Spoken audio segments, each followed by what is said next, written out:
So hello guys, তো তোমরা কেমন আছো সবাই? তো আশা করি ভালো আছো। আজকে ফার্স্ট ব্লগ। তো সকাল সকাল ঘুম থেকে উঠতে সেরে আমি রওনা দিয়ে রইলাম। কই রওনা দিয়ে রইলাম আর কই যেতেছি, কিরে যেতেছি, সবটাই ভিডিওর মাধ্যমে তোমরা কয়ে দেবো। তো আজকে অ্যাকচুয়ালি আমি যাইতেছি একটা বিজনেস পারপাসের একটা জিনিস নিয়ে, যেটা আমি নতুন ঘুরে সেটা স্টার্ট করছি। হয়তো অনেকে জানে, অনেকে জানে না যে আমি টেস্টি কিচেন নামে একটা জোম্যাটো আর সুইগির মধ্যে একটা ক্লাউড কিচেন রান করতেছি। তো তোমরা অপেক্ষা করে দেখো এখন আমি মানে কোন বিজনেস পারপাসে তোমরা লোকের কথা কইতে যেতেছি। তো অবশেষে এটা হইলো আমার একটা অনেক আগের আমার ফ্যামিলির একটা দোকান, বলতে এটা একটা ঠেলার মধ্যে হইতো। তো এটার মধ্যে বিভিন্ন ফাস্টফুড বিক্রি করা হইতো।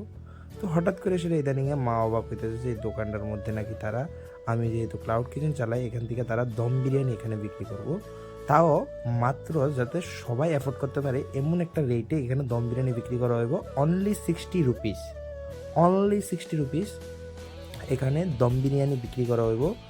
তো এটার লোকেশন রয়েছে তোমার ব্রিজ থেকে শুরু করে গদাচুমনির ঠিক মাঝখানে বিবেকানন্দ স্কুলের সামনাসামনি অপোজিট সাইড। তো এটার লোকেশনটা আছে। তো এটা 2-3 দিনের মধ্যে স্টার্ট হয়ে যাবো গা। তো ঠেলাটার অবস্থা খুবই বাজে আছিল। তো আয়াসেরা আমি আর বাবা মিলে সেটা এটা সবটা ঠিক করলাম। ঠেলাটা ঠিক ঠিক করে সেটা এটা ফাইনাল লুকটা তোমরা দেখতে পাচ্ছ। এটা এই জায়গাটার মধ্যে আছে, ঠিক বিবেকানন্দ স্কুলের অপোজিট সাইডে এই দোকানটা তোমরা দেখতে পাইবা। ঠিক আছে, অনলি 60 রুপিস দম বিরিয়ানি। ঠিক আছে, তো এটা যাতে সবাই অ্যাফোর্ড করতে পারে, তো এই কারণে এটা শুধুমাত্র খোলা। এটা হচ্ছে ফাইনাল লুকটা তোমরা দেখতে পাচ্ছ। তো সবার কাছে কমু, তোমরা সবাই আয়া সেরা অ্যাটলিস্ট খায়া সেরা তোমরা একটু রিভিউ দিয়ে যেতে পারো। তো এটা 2-3 দিনের মধ্যে স্টার্ট হয়ে যাবো। তো যেদিনই হইব আমি তোমরা এটা জানাই দেবো। তো এখন আমি যেতেছি গা বাড়ির দিকে। তো তোমরা লোকে দেখা হইব। তো সবাই লেগে